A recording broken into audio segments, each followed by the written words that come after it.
যোৱা দুদিন ধৰি কামৰ ব্যস্ততা ইমানেই বাঢ়িছে যে ৰাতিপুৱাৰ সময়খিনি কলৈ যায় ধৰিবই নোৱাৰা হৈছোঁ। আচলতে বুবুক নতুনকৈ স্কুলত দিছোঁ, তাৰোপৰি মোৰ স্কুলখনটো আছে।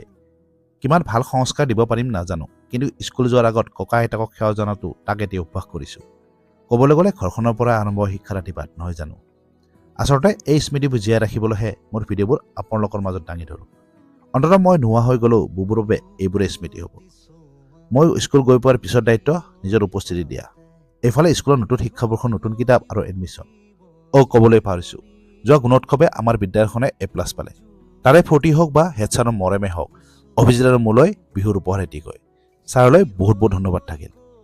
স্কুলৰ ডিউটি শেষ কৰি আবেলি খেলপথাৰখন চাফা কৰিছোঁ, কাৰণ ইয়াতে সময় পালে বুবুৰ লগত সময় অতিবাহিত কৰিবলৈ চেষ্টা কৰোঁ। বিৰাট কোহলি নহ'লেও এজন ক্ৰিকেটাৰ হিচাপে তাক প্ৰতিষ্ঠা কৰিব বিচাৰোঁ।